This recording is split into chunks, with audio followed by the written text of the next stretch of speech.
Hi, welcome everybody. Thanks for joining today's webinar. We're so excited to have you here. And I know that our presenter, Grace, has so much great content. So I'm actually not going to spend a lot of time speaking today. Normally I do a very quick overview of housekeeping tips, but I'm just going to pass it right over to Grace. And everyone, if you have questions, please use our Q&A box today in the bottom. All right, Grace, passing it off to you. Thank you. So happy to be here, everybody. Thank you for being with us today for this exciting webinar where we're going to talk about you being a leader and everything that means. I'm trying to get back to my screen share. One moment. There we go. Apologies with my computer issues. Friends, I lost my screen. One moment. I'm going to stop screen sharing and start again because somehow it left me. Apologies, Megan. It just No disappeared. problem. While you take care of that, I'm going to jump in. I'll take the first housekeeping tip slide because we don't need that one up on the screen. So just a reminder for everybody, we are recording today's presentation, and we'll be sure to share a link to the recording tomorrow. You should get that through email. So when you registered for today's presentation, whatever email address you use to register, that's the email that we'll use to send out the recording and the slides. We'll also share our certificate of attendance for folks. I know a lot of you may need to get the certificate. So we'll be sure to send that in the email, and we'll include any links to today's resources that we might mention throughout the presentation. And again, I mentioned earlier, but we've got, it's a little confusing in Zoom. There's a chat box and a Q&A box for today's presentation. We're just using that Q&A box. So if you have questions for Grace throughout the presentation, that's the space to drop them in. Grace, I don't want to, do you want me to screen share? Are you good? Awesome. Okay. Okay, that took me a minute. My apologies. It just disappeared from me. But let's We're go full flexible. screen here. All right, now if we're back, hopefully we're actually doing this thing. Okay, apologies again, but that is the world of technology in which we live. So welcome everyone again. This is a proper welcome to our second edition What Leaders Need to Know webinar. Really happy to have you here. And I'm going to talk about some of what you can expect today. So Megan just went over this. We're recording, and you will get the recording. You can share this with colleagues or watch it again at another time if there's anything that you missed today. And as was outlined, please use the Q&A box for questions that will be addressed during, and then also we'll have time at the end of the webinar, as well as the chat box. I'm Grace. I had trouble with technology, but I'm here now. I am our Senior Director of Strategic Initiatives here at Teachstone, and so I have played a role in the development of second edition and this evolution of the work that we're doing. And I'm really excited to talk to you all about this. I've done a lot of work in the past with leaders and thinking about, we think interactions are great, but so what? What does that mean for your systems and your role? And so I'm really happy to be here talking with you all today, and it's an honor to have the opportunity. Here's what we're going to do. We are going to talk about some of what y'all have probably been hearing about, which is the evolution of the class tool, and really understanding the history and where the class is going while still remaining the same observational measurement tool that it's always been. And we'll talk about, as you and your programs and systems think about, try to understand and wrap your heads around class second edition. What does that mean for you, and how do you want to think about preparing your system and those within it for a transition to second edition in your system and the ways that you use class. So we'll talk through a couple of interesting and exciting products that we have available, but also give you a lot of options to start thinking through where you want to go and a lot of possibilities for what next. I will plug this at the end, but tomorrow it's an invite only for current affiliates, but we have an affiliate webinar for what affiliates need to know around the transition to second edition. So there will be a lot more information really targeted toward affiliates tomorrow for those of you who have affiliates in your programs. Okay, but first up, I would love to know who we have here with us today. So please, the poll has just come up. Let us know. What do you think best defines your role in this work? Where would you put yourself? Educator, caregiver? Are you more of a leader, a mentor, coach? Are you a site leader? Are you more of an implementation leader at a systems or policy level? Are you doing research? Are you data collector, observer, or something different? And we'll give folks just a few minutes. These are great. They're coming in. We have, I'll tell you, so far a lot of instructional leaders and some site leaders. And thanks for the educators who are here today, too, and caregivers. All right. Want to see the results? Let's take a look. All right. So, can you all see those? I never know how this works. Let's hope so. This is what we've got. So we've got a nice combination of folks here. Thank you all for being here, and all of you probably have a slightly different reason for being here, and all play some sort of role as a leader in your system around the class. So thank you for all of you. This is exciting to know who we're speaking with today, and all of the expertise that you all bring to this conversation. So let's talk about you leaders. First of all, you're here. Thank you for being here today. This webinar was, preparing your system for second edition and leaders, what you need to know. And so that means that you've already chosen to be here because you agree with us that interactions are important. And so there alone, right out of the gates, I want to say thank you, because we agree very much that interactions are critical. And at this moment in time for leaders, there are so many challenges that you face, I think, all the time, but especially now. Top of mind for most are the workforce challenges that everyone is facing. And so at a time like this, it can also be hard to talk about things like interactions or observational measurement tools or things like that in the face of some very structural foundational challenges that we're all facing in education right now, and in early childhood in particular. However, I think this, we've all seen, and I think you've probably all seen this, and that's why you're here. This last couple years has reminded all of us, and especially leaders, how essential interactions really are, as the fabric at the heart of everything that holds it all together. How essential relationships between humans really are to be able to do our work and make change in the lives of children like we all want to. And so you as a leader, whatever that means to you and whatever role you play in your system, you're helping to set the tone for your system. Your priorities, the things that you pay attention to, what you read, what you think about, what you listen to, that starts to play a role in your system for what the system pays attention to. And so by being here and thinking intentionally about how to support your system and everyone in it, you are doing the most important work that you can to really support interactions as that fabric, as that relationship fabric underneath all of it that fuels us to do better as people and to really support young people as well. So thank you for being here. And we're going to talk a little bit more about why you're here. So first off, as leaders, and many of you I imagine have been in this role, actually before I show you this, I'll just go back to here. But we're about to do something called a Mentimeter, so I'll get you ready for that. So we know here at Teachstone what a lot of folks feel about the class in particular. And we've heard it, we've been told, we've been listening, and that there often is the perception that class or an observation is done to an educator, as opposed to something that's in support of that educator, right?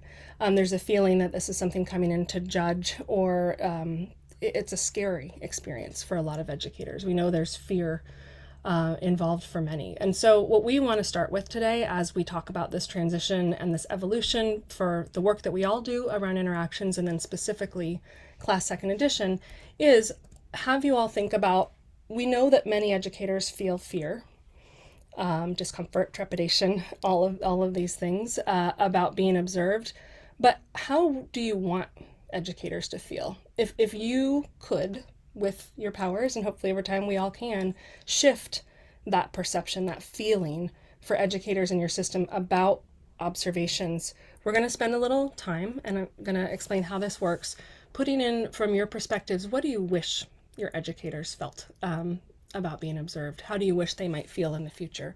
So here's how this works. If you have a phone on you, you are welcome to use the QR code that is on the screen. That's one option. There's also, and maybe one of my colleagues could put it in the chat, you can go to menti.com and put in this code that is on the screen here. That's how you fill this in. And then there's also, and this is in the notes that could go in the chat, there's a direct link as well. So we're going to take about 5 minutes here. And if you have questions, let us know getting into that. And I'm going to stop sharing for a moment. Actually, no, I'm not going to keep this up while y'all find that. But then in a moment, I'm going to go over to what people are filling in on that Mentimeter so we can start to see what is it that you and your colleagues, what are the feelings that you wish educators felt, and what comes to the surface for that. So take a moment. I'm going to check out the chat and make sure we're doing all right with tech. Thank you for putting in the information about where to go, and then I can put in one additional link. So if you want a direct link, I believe this also should take you directly to the Mentimeter. So you shouldn't need to sign in, you shouldn't need to do anything, it's anonymous. But please take about 5 minutes while I pull this up to fill in how you'd like them to feel. And then we'll take a look.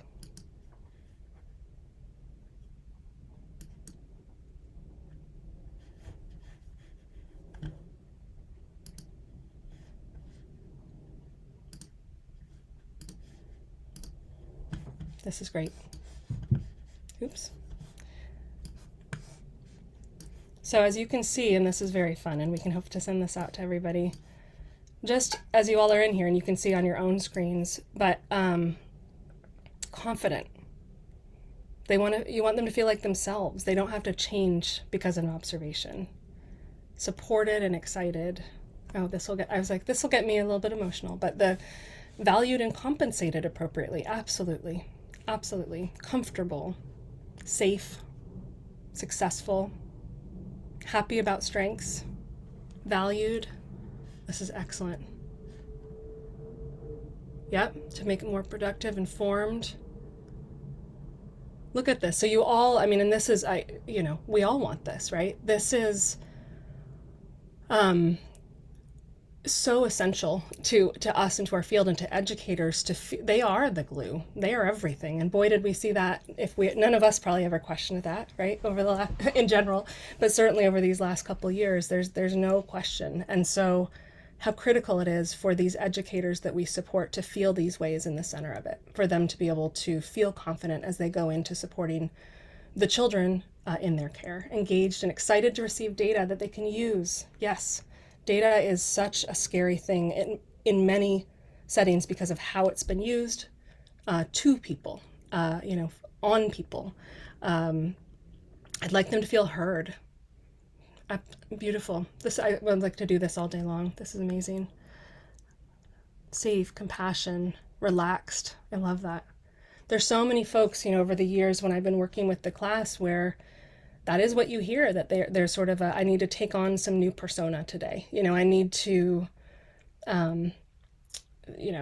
give all my best stuff, whatever that means. And it's interesting that often that's when educators, become least themselves and disconnect from attending to what their students need because they're so focused on the fact that they feel like they are the under the spotlight. Yep. Oh, excellent. I love this. As an observer, I don't want to be seen as a spy. I really want teachers to know the class tools to support teachers improving their skills. Excellent. This is about continuous quality improvement. Wonderful.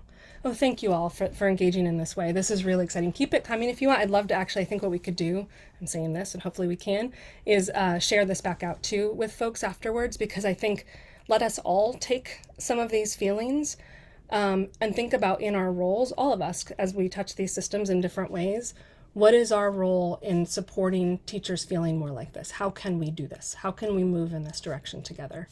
And that's what we want to do. So thank you all. This is important. Brilliant. I love it. Okay, I'm going to stop sharing this and go back to the PowerPoint, but please keep them coming. I really appreciate seeing all of that, and all of you leaning in that way is really exciting. Okay. Back we go. All right. I have too many things going on, everyone. I did it again, didn't I? Now what am I sharing? Sorry. We're gonna try this again, Megan. I don't even know what I'm sharing. It's like things are off screen. It's Yeah, phenomenal. we can see your notes That's for great. your I hope slides. they're great. I hope you like them. Are they over here? You're doing great. I'm gonna stop sharing. We're gonna find it again. I'll find Will it we be again. able to see the results? Like, can we share the Mentimeter results with folks afterwards? Yes, that's what I want to be able to do. So we'll Awesome. figure out the how, but I think that is exactly what we should do. And that will be our plan. In what form, I'm not entirely sure, but I think that yeah, we should do it. Okay, and now truly, I think I found it. I had this open to me places. Have I found it? We're seeing your desktop. Do you want me to share the slides? I'm happy to. I guess so. Okay. Apologies. One second. This what I tried to do today, and I've learned a lesson here, is to have two different screens. And I've learned to not do that because I'm not ready for such things. So apologies. That's what I'm like. And then they get lost. All the things get lost. Okay, but we can go to the next slide. Thank you. So yes, we will find a way to be able to share, obviously, all of those ideas with everyone and keep those feelings going. And this is perfectly in keeping. I'm going to share something with you. You can see the quote now, but we're going to play it. There have been a number of pilots that we've done, and this one was one where we were working with teachers, with educators around understanding what the second edition transition was like. So doing a pilot of what that training is like for teachers who've used the tool and who are familiar. And so just in the context of getting some feedback during that conversation, one of the teachers shared this, and she said it was fine for us to share. We don't have a great video clip, but we have great audio. So I'm just going to play this for you all now because I think it really embodies so much of what you all just wrote and what we're hoping for and what has prompted the evolution of the work that we've been doing as we listen to you all. So here we go. It excites me that now I can, because before when the class is coming, we have to prepare our minds, okay, warm voice, soft tones, and that's not really me. I have a big voice and I'm dancing with the kids and we're singing, and when we're talking to each other, I'm not yelling. That's just my voice. I have a naturally strong, exciting tone, especially when we're doing activities that the other kids are engaged in. So now I know I can be more confident in the way that I am in general when I'm talking to the kids. It's just excitement. It's not that I'm loud or yelling. It's just being excited. So that makes me very happy. That for an educator to feel that she can be herself, which is what I heard there, is phenomenal. That's the goal, right? That this is not scary, that this is in support of children and educators, everything that you all wrote. And so the good news is that as we've begun to share some of these evolutions with the field, with educators, with observers, as this kind of slow transition to second edition and the evolution behind it is permeating the field, it's resonating so far. And so we need to think about what is that there? How do we build on that? And then again, what is your role in continuing to support that for the educators in your system? So next slide, Megan, thank you. And it is much cleaner for you driving. I should have not tried to drive in the first place. I've learned a lesson. So let's talk about this evolution. So the class has been around. I'm sure many of you have come to some second edition webinars before, so I don't want to do a real deep dive here, but the first class pre-K manual was published in 2008, and until 2022, there had not been another updated version of the manual. And so the class is something that we've been evolving how we think about interactions around that tool since its inception, even though the core components of the tool have remained the same. There's nothing that's changed about our knowledge or the research out there in the field around the power of interactions, around the power of connecting, you know, of emotional support, the power of creating organized experiences for kids where they can actually engage and learn, and of promoting those thinking skills. Those building blocks of class remain true. Those are the mechanisms for learning and growth for people. And yet within that, we have started to understand some ways that we can improve and support folks better in the use of this tool. So next slide, please, Megan. So for those who've been learning about this, there are three big goals that were really driving our movement into evolving the class and making some shifts. The first was to center on equity and make sure that, given how widely the class is used, that it does reflect and support communities served, that it truly is able to be a tool that can work for every child and every educator across contexts. Also wanted to make sure that it's easier to get and use. And so there have been some shifts that have just been around kind of facility of use. How can I code things a little bit more easily, perhaps, or break down a process to make it a little bit more straightforward. And then ultimately, the third goal was also to ensure that anything we measure, the reason for measurement, would be to lead to something actionable, as you also were all noting. We don't measure just as a punitive measurement, just to have data on a spreadsheet somewhere, but it needs to be in the purpose of betterment of the system and for the experiences of the kids. And so ensuring that the data that we're helping you all capture is feeding into those systems of improvement in ways that are helping the system, as opposed to feeling like they're penalizing anyone or are hard to make sense of. So those have been the driving real goals behind our evolution. And then in the next slide, you'll see that some things, though, as I said at the start, from 2008 are not different. The class is the class. The core structure is the same. There's continuity in all of those same domains and dimensions. And so the core investments that programs and systems have made are still the same. Those investments remain the same, and we've helped to make implementation and use better over time as we've learned more. We've listened, we've learned from you, and we're making the work that we do in service of you better as a result. All right, next slide. So the domains are the same. One thing that I'm sure some of you have heard before, though, is, you know, there's a lot of talk about the class and these domains, and they sound pretty academic, but really at the heart of these, as I said at the start, what we know is that when humans interact with each other, there are these big categories of interactions that really matter in terms of kind of that overall growth and development. And so one is around this emotional support, and we have been using some alternative terminology that we're calling the interactions framework, which helps to make some of that language just a bit more plain. So emotional support really is about connecting. It's how you connect with people, right? That's the emotional support. Classroom organization is how you engage. That is basically what allows the learning experience to be engaging, allows folks to connect to it.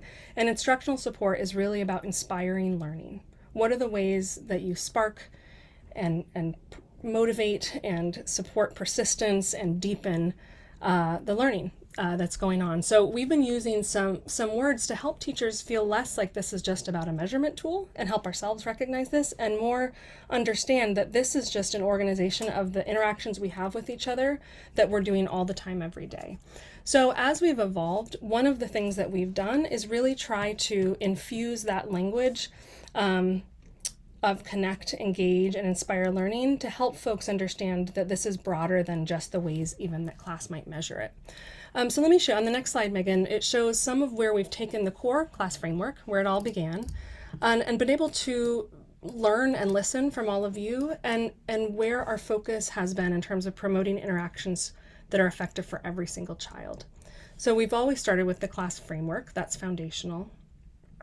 What we've done in this evolution is really try to think about what are the ways that we can recognize and celebrate the variation that exists between, within, among, and across contexts and individuals. So instead of, there's no one size fits all for interactions, right? There's not an exact way to be, but there are frameworks around those ways of being that we can look at the humans in those interactions and understand if it's effective. But that will look different for different people, and that will look different maybe for different groups.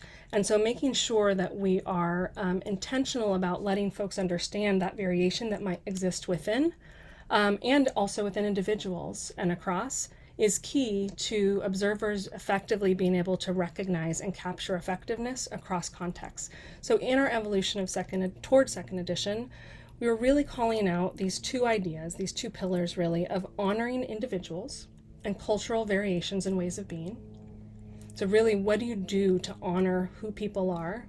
And also to individualize. So think about, every child also has different, needs and backgrounds, and strengths and gifts. And so what are the ways that teachers are reading each of their children's needs and making sure that those needs are being met across the classroom community for every child? And ultimately, though that doesn't change the focus of those interactions, it hopefully enhances that effective interactions are benefiting every single child, not just sort of maybe the average slice down the middle, whatever that means. Again, there's a lot of language and research around average, and there are not average humans. There are individual humans that comprise groups and communities and classrooms and all sorts of wonderful things, and we need to honor those as they are and try not to have a single size that fits all. So those are some of the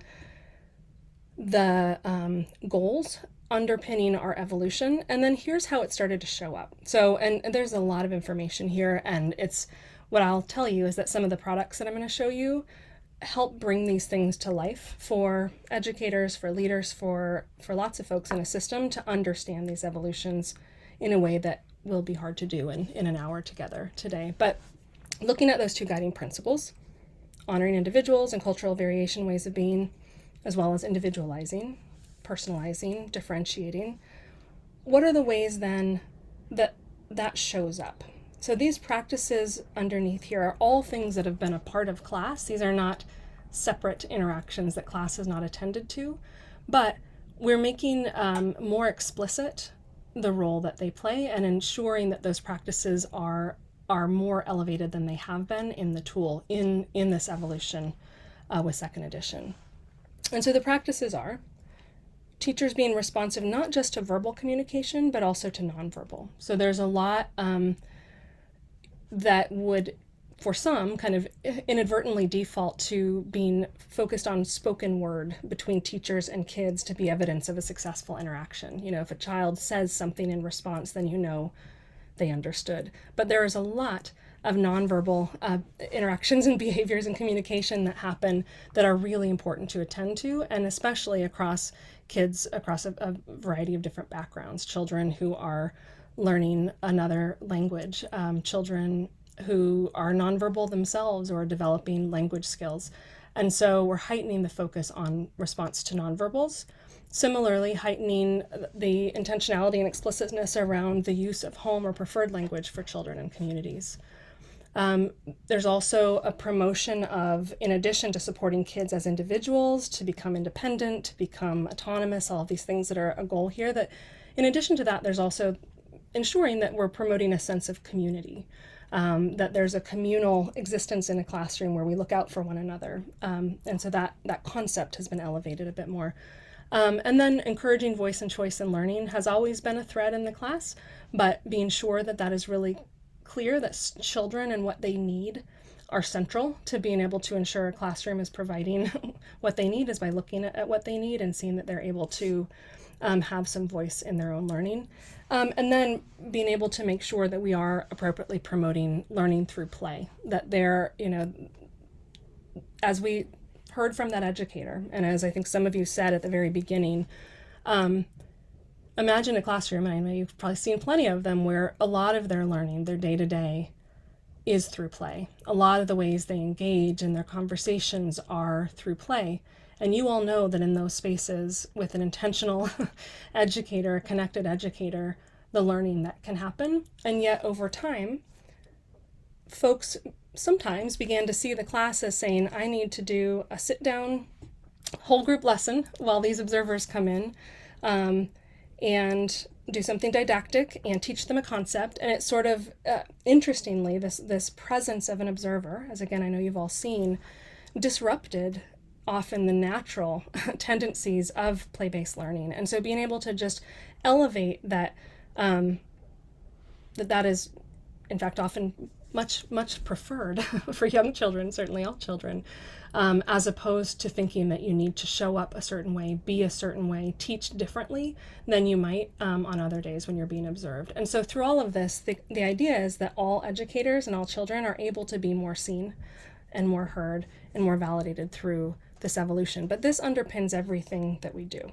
So I want to tell you guys a little bit about one of the first exciting updates that we've made, and it's the class interactions dimensions guide. So I imagine many of you have had and used the dimensions guides from us in the past, and they're a really helpful tool if a teacher is going to be observed or has been observed, or if you're supporting coaching areas of focus. It can be a great way for an educator to say, all right, well, I've learned about the class and I've learned about what I'm being measured on. I want to learn more about what I can do and how I can grow. And so this tool has existed to do that. But quite frankly, even in the way that it was very much organized around the class tool itself, as opposed to thinking, again, the interactions that are driving all of this are what teachers need to think about. If the class is doing its job and we're helping the class do its job better and better, then it is accurately capturing those interactions across contexts. But educators need to focus on, why do those interactions matter? Why does that matter for my students? What can I do to grow that? And what are the varieties of ways that might look or forms that might take to still make it my own? How do I not have to become someone else or, change my tone of voice to think that I'm an effective educator according to this thing? So we're going to take a peek at this updated interactions dimension guide. And I think what you'll see, and we'll stay here for a minute, thank you, Megan, is some of the themes that I was trying to talk about at the beginning coming through even in the work here. So the reason I was telling you all about those terms, connect, engage, inspire learning, is in our dimensions guide, as opposed to centering everything simply from the class measurement tool language, we're really helping educators see how the class is aligned to just a set of buckets around how we interact with other humans. And so in the table of contents, which you can see on the left here, this is how the tool is organized. It always was organized, which is essentially around the class. But you can see that for each of the class dimensions, such as positive climate, we're helping to ground that in what that really means and looks like. So positive climate is really about building a caring classroom community. That's what it is at the heart of it. And so by giving some of those anchor terms and making the language a bit more plain around the ways that we interact, we're also hopefully making the idea of interactions feel safer and more accessible to educators. It's what they do each and every day. We also have a bit more direction now in the dimensions guide than we had in the past around how to use this. What can this be useful for? So again, it can help your educators understand why are interactions important for kids. What do children experience when their educators are prioritizing enhancing these types of interactions? How can you improve them? And then how are they measured by the class? So it's subtle, but I think understanding, for folks to understand that the class is a temperature check, right? It's a chance for someone to say, how are things going? As you all were saying, this is a part of continuous quality improvement. How are we moving on the direction of our interactions? But that what's guiding that at the heart of it is everything that teachers do every single day with kids, regardless of whether or not they're being observed or undergoing a class observation in that moment. The other thing that's unique about this is that it is our first thing that we have out there where it is truly compatible with either those being observed on the original class 2008, or the slightly updated second edition. And so if you go to the next slide, Megan, I think we can see a little bit more of this. And I'm sorry, this is so small. We'll be able to hopefully point you guys to some of this too, and where you can get it. But at the top here, you can see that for the indicators for positive climate, we have at the indicator level, we've shown what those terms are and where there's a slightly different term across the two. For example, class 2008, positive affect was the name of the indicator. In second edition, it's now enjoyment. It's the same basic idea. It's a slightly different indicator title, but you can see that both are encompassed here. And so the point here is less about learning the specific words of the class tool but instead about understanding what's behind this. What is relationships all about? What does that look like? Why does it matter? And then on the next page, getting a little bit more into then how can I do this? How can it show up? So you can go to the, thank you. So the other thing, and you can see again, those who've used these in the past, there's a little bit more context here around these recommended practices. So how can you build a caring classroom community? Well, obviously you want to develop and maintain close relationships with children. And so there are some different ways to think about how to do that. So making time for each child to share thoughts, communicating your care with each child. The other thing that's cool here, though, in my humble opinion, is that one size does not fit all. These are some examples of ways that you might be able to develop and maintain close relationships. This is absolutely not exhaustive, and so part of this tool could help educators begin to generate, how do I do that myself? How do I develop and maintain close relationships with children in my classroom, even if it's not one of these two things? And we now have these call-outs that we didn't have in the previous dimension guide around a few key areas. So the one that you can see on this screen is around language and cultural diversity, and I'll read it if you can't see it. Make an effort to correctly pronounce a child's name or nickname and the names of their loved ones, caregivers, siblings, pets, favorite toy, by asking the child or their family for the preferred pronunciation. So that's something simple, but it's an explicit point that we know is so important to building relationships, is that you listen, you learn the names of those in your care and those they love, and you do your job as an educator to use those names. And so simple tips like that help you be hyper aware of the ways in which you want to ensure that every child has opportunity to develop a close relationship is critical. And so I'll show you a couple more of those as we go through. So there are categories around, oh, there we are. I'll show you them big right now. So across each of the dimensions, there are some of these callouts. The three categories right now that we have are around language and cultural diversity, also callouts around children with disabilities, supporting children with disabilities. So it's not all of the things, it's not exhaustive, it can't be, but it gives more of a light bulb moment, as it literally shows, to an educator to say, all right, I can think about this practice, right? I can think about this type of interaction or what my goal is, but how do I need to think about how that meets every single child's needs? How do I make sure that really works for the entire classroom community and everybody in it? And then similarly, we have call outs for mixed age settings. We know, and a lot of folks, in a lot of different contexts, in Montessori programs, in family childcare homes, there are a lot of educational settings where there are mixed age children. And so there's specific ideas and call outs and strategies across the Dimensions Guide that give you advice for how to interact in mixed age groups and really allow the children to learn from each other and work together and recognize those different developmental levels of the kids. So I'm going to drink water, let you all read a couple of these real quick, and also just let folks process and be thinking of more questions before we jump into the next part. But I do want you to be able to read some of this to get a sense of how this has been evolved from the initial Dimensions Guide.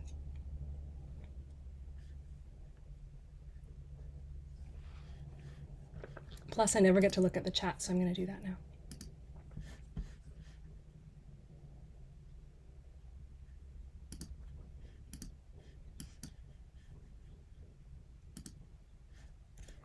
All right. Thank you all for participating. I'm so glad everybody's here. It's really fun when I look over at the chat. Okay, so that was a plug for the Dimensions Guides. You can see the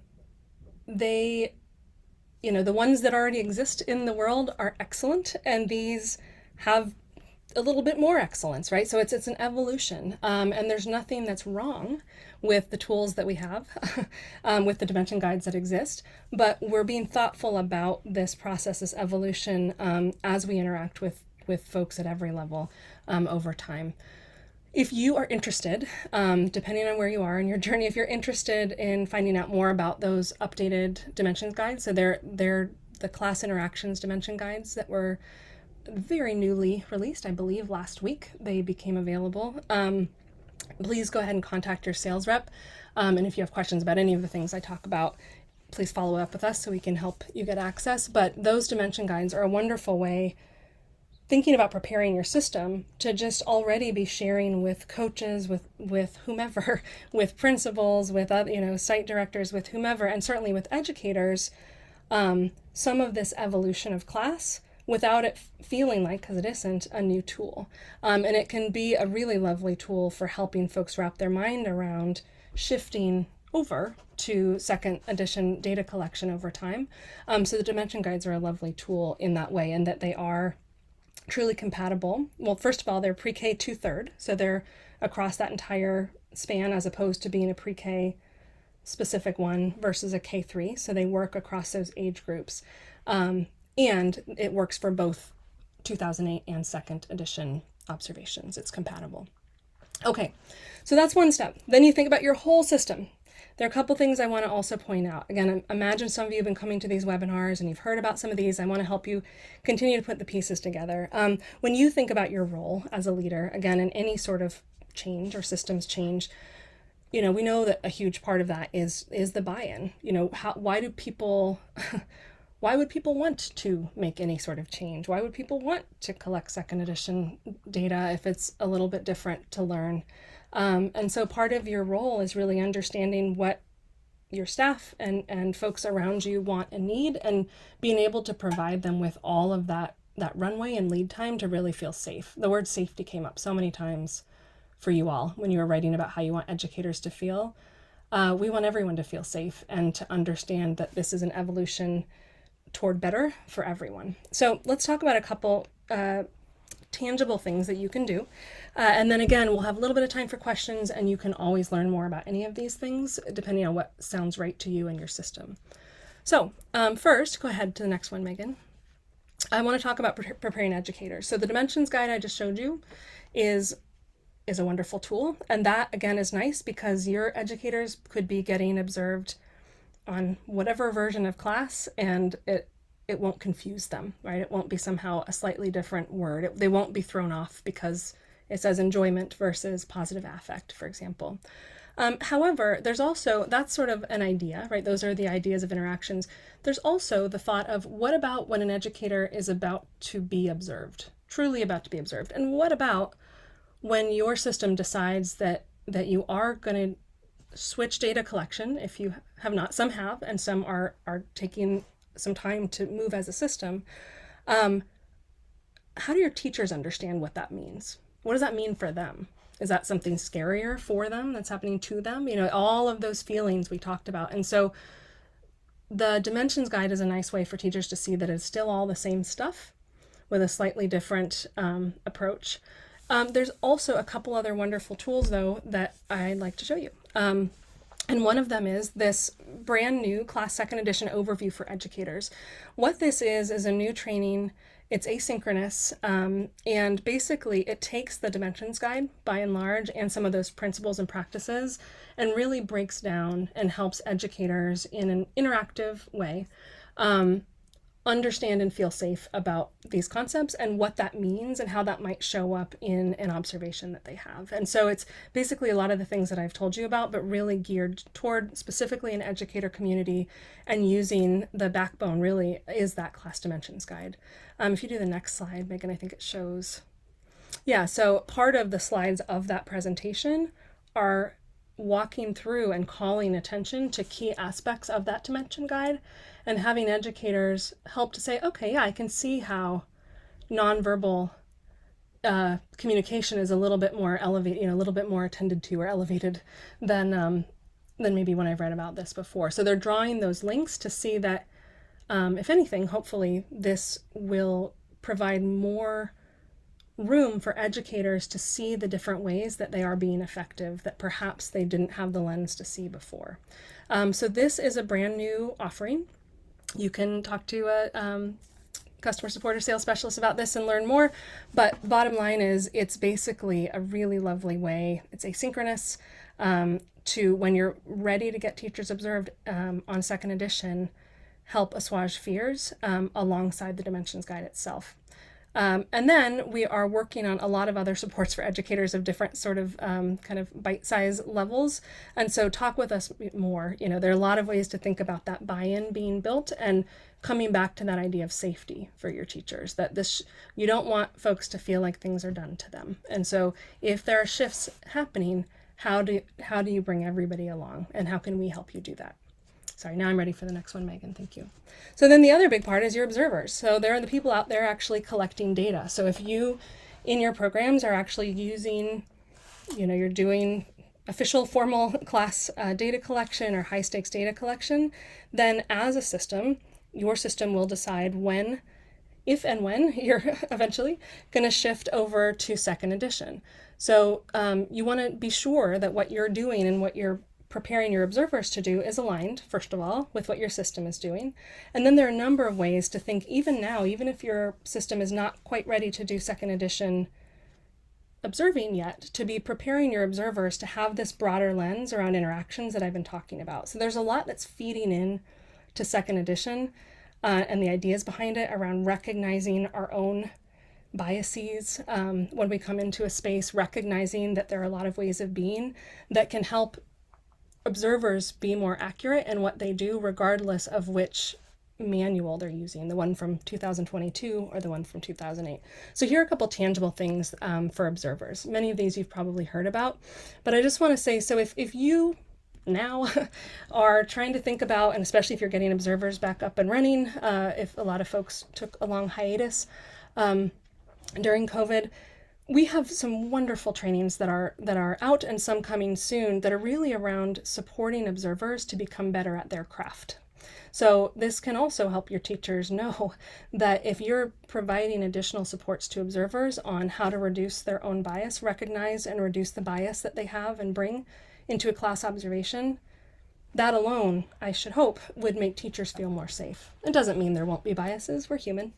But the explicitness of saying we are intentionally supporting our observers to name, learn about, and try to mitigate their biases is a real shift for many programs. And so there is a training for observers that's available both facilitated or asynchronously around recognizing and reducing bias in class observations that is available now. There's also an observer support series training that's for observers who will be observing in settings with dual language learners, which really is all settings, is the truth. And so it's a specific set of supports and look-fors and additional information so that you have educated observers around all the potential contexts in which they'll be observing.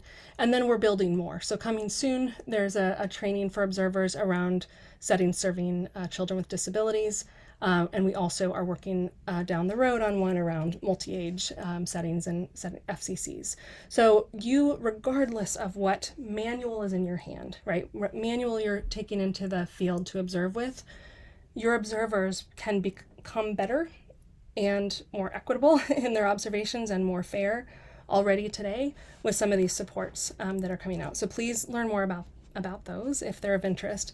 But if you are ready to actually start having your observers collect class second edition data, then there's some steps that they need to go through. And lots of folks have questions about these, and we can work, through these with you and in your context. But essentially, in order to conduct those formal observations, switching from those who maybe have used the class originally and want to shift formally to using class second edition for data collection, then they would need to complete, there's a transition training for that for observers. They would receive or be provided with or purchase the updated manual set, so that 2022 second edition manual set, and then complete a certification test. But again, for all of that, that's once your system is aligned and sure that you're wanting them to collect that data. But there's plenty that can be done to have your observers be moving in this direction of becoming more effective long before that. All of this so far, again, is for pre-K to third. Similar work is in progress for our infant and toddler levels, and then down the road after that for upper elementary and secondary. But at this moment in time, this is true for the pre-K to third level of second edition. Additionally, before these questions. Tomorrow, I plugged at the beginning. I know I'm saying so many words to you all, so thank you for bearing with me. But tomorrow we have a webinar for affiliates. So many of you, the observers in your programs, the observers in your schools or settings are affiliate, have been trained by affiliates, or your system is all kind of held up by affiliates. So if that's how folks have been onboard, if that's how you onboard observers, there's a webinar tomorrow for more information about how to transition your affiliates as well and how this all hangs together. But now we have a little bit of time left for questions. I know, as always, this was a great deal of information, but what we want you to leave with is just the reality, as we go into questions, that your leadership matters, and how you set the tone matters. And how you think about supporting your systems across this moment of evolution as we continue to all hopefully do better in support of teachers and kids matters. So thanks for being here, and tell us how we can help. Please ask some questions. We'll see what we can answer here, and we will be in touch if we can't get all of them answered today. Thanks, Grace. That was a lot of really helpful information. I think there is a little bit, you mentioned the affiliate webinar that is tomorrow, and Isabella maybe can drop the link to that in the chat, but can you quickly describe for those who aren't sure what an affiliate is? Yes. Can you define that for us? Lovely point. Yes, an affiliate. So that's the term that we've used for those who get trained as trainers on the class. So someone who, instead of having to come to Teachstone to get trained to be a class observer, an affiliate is someone who has gotten that certificate or that stamp that they've passed to the trainer, and then can train others in your organization. And so for many, those folks play a lot of roles and wear a lot of hats. That might be a coach, that might be a PD provider, that might be a principal or a director. You know, there are a lot of folks who play that role. And so the term we've used, affiliate, is for anyone who is providing those trainings, primarily the observation training, but also intro to the class. And so that's what we mean. Thank you. I also see a question: how can we register for tomorrow's webinar? I think we're working on pulling that link, and we'll drop it in the chat box for folks. So stay tuned for that. Any more clarity on timeline? You mentioned the infant toddlers. Oh man, you ask the hard questions, don't you? Okay. Sorry. No, it's great. We are really, it's in progress, and it's exciting work too. We will have more information this spring, in the spring, in early 2023, around where we are with that, but wouldn't expect a launch before the summer. Perfect. Isabella, I think you shared the link to the panelists, so if you don't mind switching over to all so that everybody can see that link. Perfect. Thank you. Let's see. I am sorting through a lot of questions here. 1 second. Thank you, Isabella. On my dashboard, there's a second edition observer transition course. Is that where I start? It can be, yes. So that's the transition course that we were mentioning. So depending on your role and what your goals are, that is a lovely place. It's going to help you as an observer, as someone who's really kind of, using the tool in that way to understand the differences. They're associated with that is a crosswalk, which I imagine many of you would like to hear more about, so that when you again, less of some of those bigger ideas behind it, but really get down into, okay, what are the slightly, where are the words different and why, essentially. And that crosswalk is also included with the transition to help. So that is a wonderful place to go, especially if you are wanting to move into second edition data collection. Thanks. We had a question about the recording from today and the slides from today. So yes, we will be sharing the slides and the recording. We'll send it to you via email. And we'll also be sure to link some of these additional resources that Grace was just talking about. And we have a question here from Denise. How do we purchase second edition? So Also in the communication tomorrow, we'll be sure to drop a link so that you can have a conversation with a class consultant, because I know that the transition pathways might look different for different programs. So we'll include that link and we can drop that in the chat as well. But Grace, anything you'd want to add there about how to purchase second edition? I think that's right. I think the big thing is, again, be sure, like, check with your system, sort of, what your plans are, and be sure to talk with some of our staff if you have any questions. We do want to support everyone's journey, similar to what we're doing with second edition. One size doesn't fit all for this transition. But yeah, that's right. I think there are absolutely ways to get the training, to get the materials. All of that is available for purchase. But if you have questions around implementation, please let us know. Awesome. Question about what time is the webinar tomorrow? It's at the same time. And just a quick reminder, that is for particularly helpful for certified affiliates, so people who can train others on class, not necessarily not the most helpful for certified observers. So there's a little bit of a distinction there. I just wanted to clarify it's for the affiliate trainers.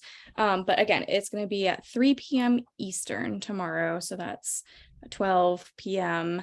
Pacific if you're on the West Coast. Yeah. So basically that's for folks who have already been doing class trainings sanctioned by Teachstone. Essentially, they're official affiliates. So it's a subgroup, but I imagine many of you do have folks for whom that would apply. Mm-hmm. Yeah. Dimension guides, that was another question. I can talk to that. People are asking about when they can have access to them. So they are available, is my understanding, and we can get, I think, with what we send out, a little more information around how folks can work with someone to be able to get access to those and to purchase those if they make sense for your program. I'm not exactly, I think they just became available in the last week, so I'm not exactly sure of my date. So we will follow up on that too, but it's essentially now. So we'll make sure you guys can get to those, because a couple of you asked about the timing for those. Awesome. We have a question from Sandra. Do you need our emails in order to get a copy of the PowerPoints today? No, Sandra. So the way that we send out the copy of the PowerPoint from today and the recording from today, we'll just send it to the email that you used to register for today's webinar. Did I say that right? Yes, I think I did.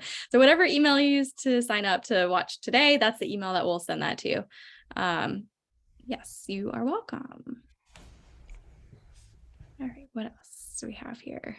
I know we have a whole other team who are like answering questions for us by writing. So thank you, Teachstone team. We really appreciate that.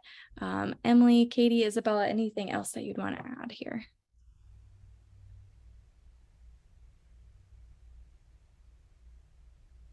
All right, we have just 2 more minutes. So I want to say thank you, Grace, for presenting today. This was a lot of information and you did such a great job running through all of the content. So thank you. I appreciate your time and I appreciate the time of all of the attendees. We love having you here. We're super excited about Class Second Edition and hope you are as well. Yes, thank you, Nancy. Thanks, everyone. Yes, thanks for being here. Thanks for participating. I'm excited to get the Mentimeter back out to you all too. That fueled me. That fueled me for my week. That gave me inspiration for the weekend. So thank you. So lovely. I loved seeing those responses. So inspiring. Thank you. Thanks, everyone. Thanks, everyone. Take care. Bye-bye.